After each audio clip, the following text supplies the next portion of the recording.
One of the lesser hyped games of the year was the recently released Assassin's Creed Rogue. Playing as Shay Patrick Cormac, an assassin turned Templar, makes for a great Assassin's Creed in theory. But does the game actually live up to some of the previous games in the franchise? Hey guys, Brett here, connecting from UbiCentral, and welcome to my review of Assassin's Creed Rogue.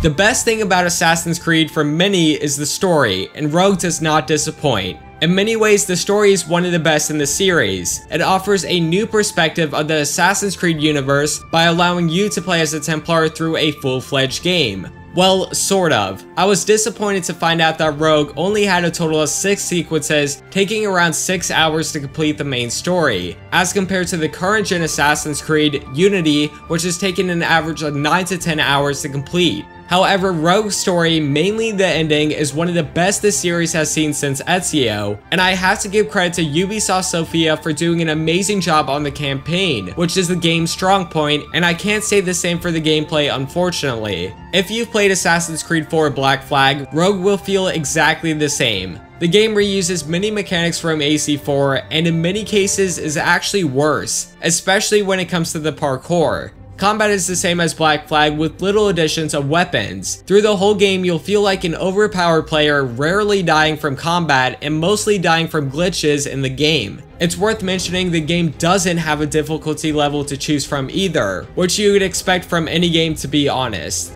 A large portion of Rogue will have you sailing on icy cold waters of the North Atlantic. If you are a fan of Assassin's Creed 4 Black Flag, you will definitely enjoy sailing in this game. Naval Combat has seen some improvements as well. You now have the ability to get boarded by enemy ships, there's new weapons such as the Pukel gun and burning oil, and you can also upgrade your ship, the Morrigan, as much as you want. But you'll only need to upgrade the ship a couple of times to complete the main story.